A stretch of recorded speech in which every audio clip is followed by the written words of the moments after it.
Bhagavad Gita, Chapter 15 Purushottama Yoga, the Yoga of the Supreme Person, in detail. Chapter 15 of the Bhagavad Gita, titled Purushottama Yoga, reveals the ultimate nature of the Supreme Lord as Purushottama, the Supreme Person, who transcends both the perishable, Kshara, and the imperishable, Aksar. This chapter uses the vivid metaphor of an inverted banyan tree to illustrate the complexities of the material world and emphasizes the necessity of detachment and surrender to the Supreme Lord to break free from its entanglement. Here's a detailed breakdown of the key topics covered in this chapter. 1. The metaphor of the inverted banyan tree, verses 1 to 4. Krishna begins with a striking analogy. The material world is like an inverted banyan tree with its roots upwards and its branches downwards. Roots upwards represent the connection to the Supreme Lord, the ultimate source and sustainer. The Vedic hymns are described as its leaves, nourishing its growth. Branches downwards symbolize the expansion of the material world with its diverse forms and species, sustained by the three modes of nature, gunas. Subroots spreading downwards represent the attachments and desires that bind the living entities to the material world, leading to fruitive actions and their consequences. Difficult to comprehend its beginning, end, and foundation, Nantona Kadana ch15e Sampratishta. The true nature and origin of the material world are difficult for the conditioned soul to understand. Krishna emphasizes the need to cut down this deeply rooted tree of material existence with the weapon of detachment, Asanga Sastrena Dhyardhena. By severing these attachments, one can transcend the cycle of birth and death and reach the eternal abode. 2. Attaining the eternal abode, verses 5 to 6. Krishna describes the characteristics of those who attain the eternal realm. Free from false prestige and illusion, Nirmana Moha, they are devoid of pride and delusion. Victorious over the contamination of association, Jita Sanga Dosa, they have overcome attachment to material association. Understanding the eternal, Adhyatma Nitya, they are fixed in spiritual knowledge. Freed from desire, Vinivrita Kama, they have given up material desires.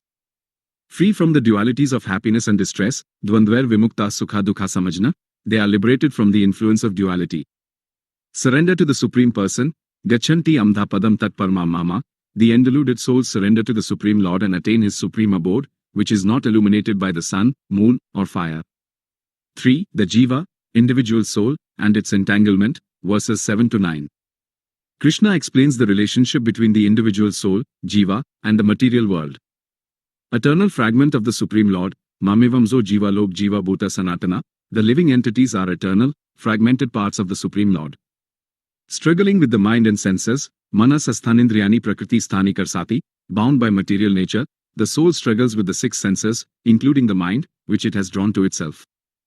Transmigration of the soul, Sariram Yadavapnoti Yakkapi Utkramataswara, just as the air carries aromas, the embodied soul carries its subtle body, mind, intelligence, ego, from one gross body to another at the time of death.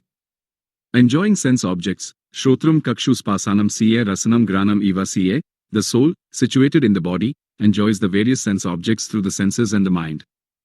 4. The ignorant and the wise, verses 10 to 11. Krishna contrasts the understanding of the ignorant and the wise. The ignorant cannot understand the soul's departure and dwelling, Utkramantam Sthitam Vapi Bhunjanam Vagunanvitam. Those deluded by the material modes cannot comprehend how the soul leaves the body, how it resides within, or how it enjoys the senses. The wise perceive with the eye of knowledge, Pasanti Janana Kaksusa. Those who have cultivated spiritual knowledge can see the soul's activities clearly. Striving yogis can also see the self within, Yatanto yoginas canam pasyanti atmani avasthitam. Sansaya yogis who strive in spiritual practice can realize the self situated within their hearts. 5. The Supreme Lord as the source of all, verses 12 to 15. Krishna reveals His all-pervasive nature and His role as the source of everything. Illuminating the sun, moon, and fire, Yad Aditya Gatam Tejo Jagad Basayate, Kilam, the effulgence of the sun that illuminates the entire world comes from Him.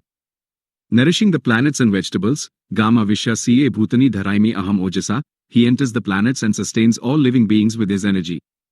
He becomes the suppered moon and nourishes the vegetation. The fire of digestion, Aham Vashvanaro Bhutva Praninam Deham Asrita, He is the fire of digestion within the bodies of all living entities, aiding in the assimilation of food. Seated in everyone's heart, the source of memory, knowledge, and forgetfulness, Sarvasya Kaham Hardi Sannivisto Mata Smartya Jananam Aponam ca. He resides in the hearts of all beings and is the source of memory, knowledge, and forgetfulness. The knower of the Vedas and the compiler of Vedanta, Vedais ca Sarve Aham Eva Vedyo Vedanta Krid Vedavid Eva Kaham, He is the ultimate object of knowledge in all the Vedas, the compiler of Vedanta, and the knower of the Vedas. 6. The two kinds of beings, perishable and imperishable, verses 16 to 17. Krishna distinguishes between two categories of beings. The perishable, Kashara, all living entities in the material world are subject to change and destruction. The imperishable, Aksara, the liberated souls and the spiritual sky are beyond material decay. The Supreme Person, Purushottama, but beyond both the perishable and the imperishable is the Supreme Lord Himself, who sustains all and is known as the Purushottama. 7. The nature and glory of the Purushottama, verses 18 to 20. Krishna emphasizes his supreme position. Transcending the perishable and the imperishable, Yasmat Kshara Matito, Ham Aksad Api Kotama, because he is transcendental to both the perishable and the imperishable, he is known as the Purushottama. Known as the Supreme Person in the Vedas and among the people, Ato, Smi Lokved Ca Pratita Purushottama, he is celebrated as the Supreme Person in the Vedic scriptures and in popular understanding. Understanding this is true knowledge.